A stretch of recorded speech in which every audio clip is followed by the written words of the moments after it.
All right, still on chapter 3. Seth has left the witch kind of lady, and my glasses are in my car. On the far side of the shack, Seth plunged through the tangled undergrowth back to the path, glancing over his shoulder all the way. The woman was not chasing him. Just looking back at the ivy-colored shack made him shiver. The old hag looked so wretched and smelled so foul. There was no way he was sticking his hand in her weird box. After she'd offered the challenge, all he could think about was learning in school how shark teeth angled inward so fish could swim in, but not out. He imagined the homemade box was probably full of nails or broken glass, set at a cruel angle for a similar purpose. Even though the woman was not following him, Seth felt unsafe. Compass in hand, he hurried along the path toward home. Without warning, something struck him on the ear, barely hard enough to sting. A pebble, the size of a thimble, dropped to the path at his feet. Seth whirled. Somebody had thrown the little stone at him, but he saw nobody. Could the old woman be stealthily following him? She probably knew the woods really well. Another small object bounced off the back of his neck. It was not as hard or heavy as a stone. Turning, he saw another an acorn, whistling toward him, and he ducked. The acorns and the pebble had come at him from opposite sides of the path. What was going on? From above came the sound of wood splitting, and a huge limb fell across the path behind him. A few leaves and twigs swishing against him as it passed. If Seth had been standing 2 or 3 yards back along the path, a branch thicker than his leg would have clubbed him on his head. One look at the heavy limb, and Seth took off down the path at a full sprint. He seemed to hear rustling sounds coming from the shrubbery on either side of the scant trail, but did not slow down to investigate. Something caught a firm hold on his ankle, sending him tumbling to the ground, sprawling on his belly, a cut on one hand, dirt in his mouth. He heard something rustling through the foliage behind him, and a strange sound that was either laughter or running water. A dry branch snapped like a gunshot. Not looking back for fear of what he might see, Seth scrambled to his feet and dashed along the path. Whatever had tripped him had not been a root or a stone. It had felt like a strong cord stretched across the trail, a tripwire. He had noticed no such trap previously on the path, but there was no way the old woman could have done it, even if she had started running the moment he passed out of her view. Seth raced past the place where the trail forked and sprinted back the way he had come. He scanned the trail ahead for wires or other traps. His breathing became labored, but he did not slow down. The air felt hotter and more humid than it had all day. Sweat began to dampen his forehead and drip down the sides of his face. Seth remained alert for the little pyramid of rocks that would mark where he should leave the path. When he reached a gnarled little tree with black bark and thorny leaves, he halted. He remembered the tree. He had noticed it when he intersected the path. Using the tree as a reference, he found the spot where he had built the pyramid of rocks, but the rocks were gone. Leaves crunched behind him off to one side of the trail. Seth glanced at his compass to confirm that he was heading west and ran into the woods. He had walked this way at a leisurely pace, examining toadstools and unusual rocks as he went. Now he tore through the forest at full speed, undergrowth clawing at his legs, branches whipping against his face and chest. Finally, panting, the energy of his panic wearing thin, he glimpsed the house up ahead through the trees. The sounds of pursuit had dwindled to nothing. As he stepped out into the yard under the sun, Seth wondered how much of what he had heard had actually been something chasing him, and how much had been invented by his flustered imagination. The wall opposite the windows in the playroom held several rows of bookshelves.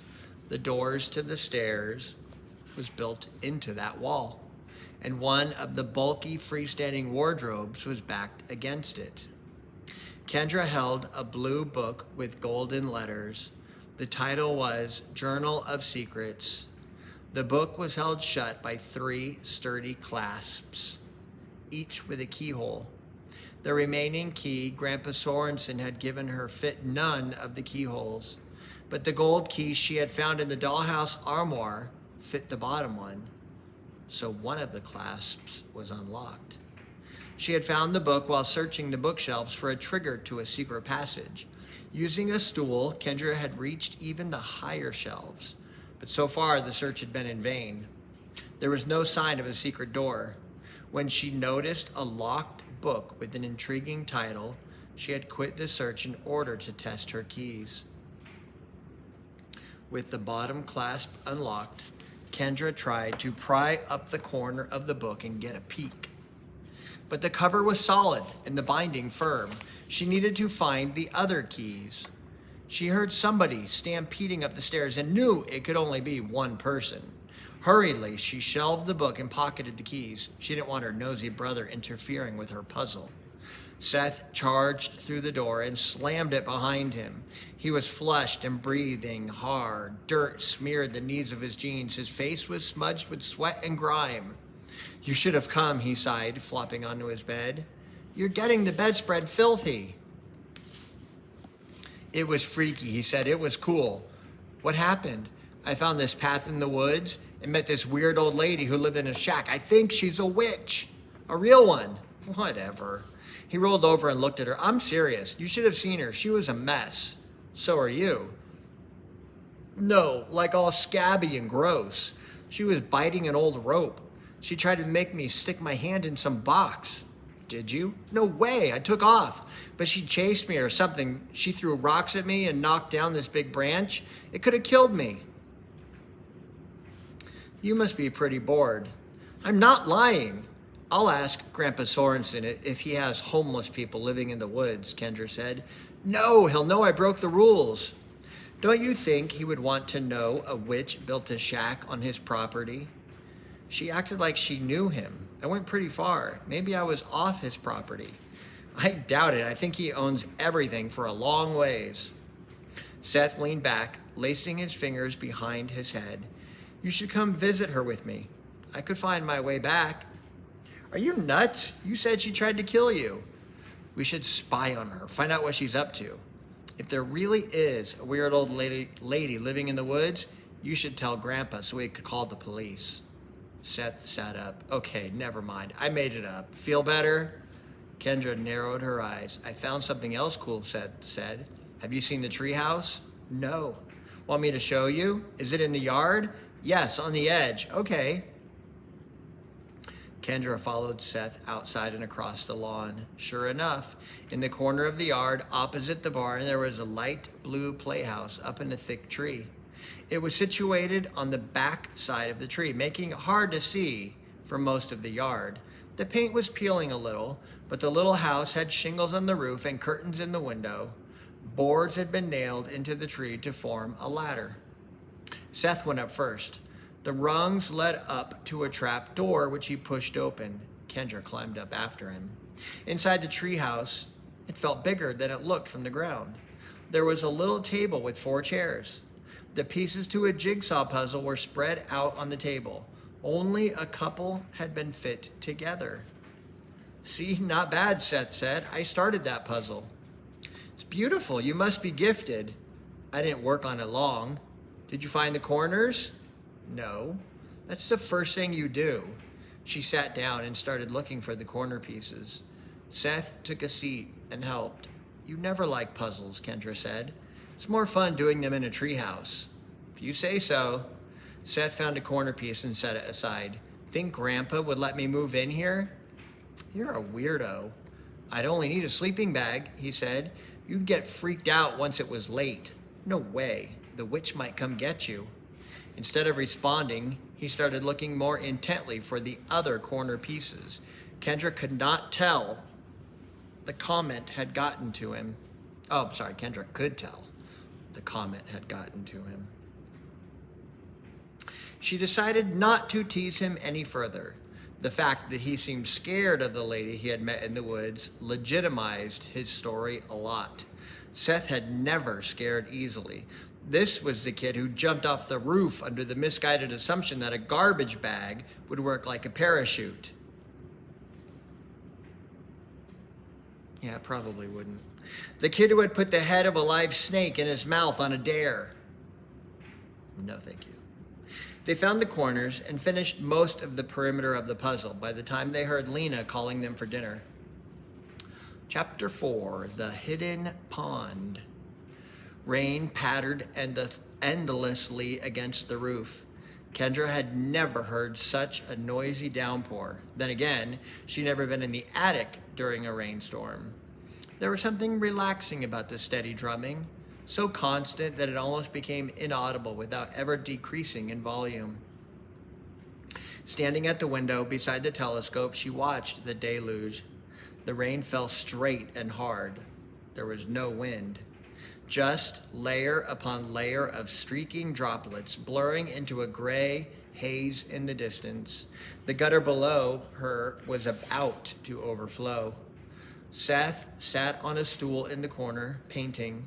Lena had been creating paint-by-number canvases for him, sketching them with her expert speed, customizing each image to his specifications. The current project was a dragon battling a knight on horseback amid a fuming wasteland. Lena had outlined the images in comfortable detail, including subtitles of light and shade, so that the finished product looked quite accomplished.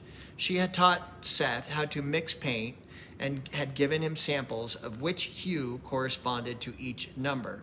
For the current painting, she had incorporated more than 90 different shades. Kendra had rarely seen Seth demonstrate as much diligence as he did on the paintings.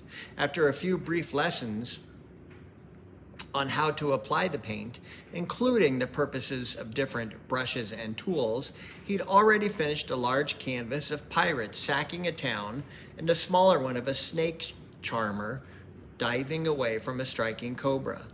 2 impressive paintings in 3 days, and he was almost done with his latest project. Crossing to the bookshelf, Kendra ran a hand along the spines of the volumes. She had searched the room thoroughly and had yet to find the last keyhole, let alone a secret passage to the other side of the attic. Seth could be a pest, but now that he had become immersed in his painting, she was starting to miss him. Maybe Lena would outline a painting for her. Kendra had turned down her initial offer since it sounded childish, like coloring, but the finished product looked much less juvenile than Kendra had anticipated. Kendra opened the door and descended the stairs. The house was dim and quiet, the rainfall more distant as she left the attic behind. She walked along the hall and down the stairs to the main room. The house seemed too quiet. All the lights were out, despite the gloom. Lena? There was no answer. Kendra went through the living room, the dining room, and into the kitchen. No sign of the housekeeper. Had she left? Opening the door to the basement, Kendra peered down the steps into the darkness. The stairs were made of stone, as if leading to a dungeon. Lena, she called uncertainly. Surely the woman wasn't down there without any light. Kendra went back down the hall and slid open the door to the study. Having not yet entered this particular room, she first noticed the huge desk cluttered with books and papers, the massive head of a hairy boar with jutting tusks hung mounted on the wall. A collection of grotesque wooden masks rested on a shelf. Golfing trophies lined another. Plaques decorated the wood-paneled walls along the framed display of military medals and ribbons. There was a black and white picture of a much younger Grandpa Sorensen showing off an enormous marlin. Big fish. On the desk, inside a crystal sphere with a flat bottom, was an eerie replica of a human skull, no bigger than her thumb, although my thumb looks big right now. Huge. Kendra slid the study door closed. She tried the garage, the parlor, and the family room. Maybe Lena had run to the store. Kendra walked out to the back porch, shielded from the rain by the overhang. She loved the fresh, damp smell of rainfall. It continued to come down hard, puddling around the garden. Where did the butterflies hide in such a downpour? Then she saw Lena. The housekeeper knelt in the mud beside a bush blossoming with large blue and white roses, absolutely soaked, apparently weeding. Her white hair was plastered to her head and her housecoat was drenched. Lena? The housekeeper looked up, smiled, and waved. Kendra retrieved an umbrella from the hall closet and joined Lena in the garden. You're sopping wet, Kendra said. Lena rooted out a weed. It's a warm rain. I like being out in the weather. She stuffed the weed into a bulging bag. You're going to catch cold. I don't often take ill. She paused to stare up at the clouds. It won't last much longer. Kendra tilted her umbrella back and gazed heavenward, leaden skies in all directions. You think? Wait and see. The rain will pass within an hour. Your knees are all muddy. You think I've lost my marbles. The diminutive woman stood up and spread her arms wide, tilting her head back. Do you ever look up at the rain, Kendra? It feels like the sky is falling. Kendra tilted the umbrella back again. Millions of raindrops rushed toward her, some pelting her face and making her blink. Or like you're soaring up into the clouds, she said. I suppose I should get you inside before my unusual habits rub off. No, I didn't mean to disturb you. Back under the protection of the umbrella, Kendra wiped droplets from her forehead. I guess you don't want the umbrella. That would defeat the purpose. I'll be in shortly. Kendra returned to the house. She stole glances at Lena through a window. It was just so peculiar. She couldn't resist spying. Sometimes Lena was working. Sometimes she was smelling a blossom or stroking its petals, and the rain kept falling.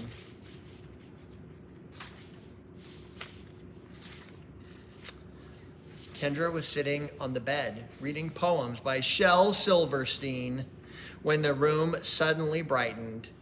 The sun was out. Lena had been right about the rain. It had relented about 40 minutes after her prediction. The housekeeper had come inside, changed out of her wet clothes, and made sandwiches. Across the room, the painting of the knight charging the dragon was complete. Seth had gone outside an hour ago. Kendra was in a lazy mood.